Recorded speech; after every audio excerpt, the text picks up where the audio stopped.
8 декабря. Пирамида.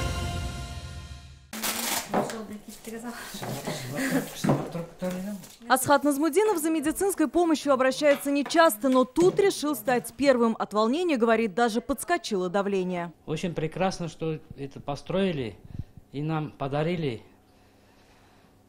Спасибо им, кто участвовал в этом проекте. Открытие ФАПа для жителей села Верхний Кибякози Тюльчинского района – событие долгожданное. Рыжее здание, его, кстати, прозвали за такой цвет рыжиком, расположено в центре села. Удобно добираться всем. Старое здание фельдшерско-акушерского пункта этого села не раз меняло свою прописку. Находилось оно и в здании сельсовета, и в здании детского сада. Последнее же пристанище было здесь, в школе. На площади в 30 квадратных метров. Жители получали первую медицинскую помощь. Теперь совсем другое дело. Площадь современного модульного ФАПа более 60 квадратных метров. На каждую процедуру своя зона, а еще круглосуточное видеонаблюдение. Очень даже нужен был нам такой ФАП.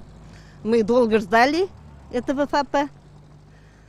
Очень приятно, что у нас такой новый ФАП. Раньше наш пункт в школе была, но очень нужно было здоровье.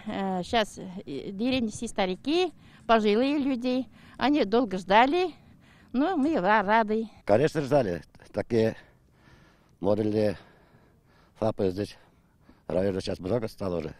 На дальнейшем тоже такие ФАПы в соседних деревнях, чтобы было. Еще один модульный фельдшерско-акушерский пункт и поликлиника открылись сегодня в Алексеевском районе. Программа продолжит работать и в 2019 году. В бюджет уже заложены средства на строительство 45 ФАПов. Алия Хайрудинова, Рамзиль Гарипов, ТНВ, Тюльчинский и Алексеевский районы.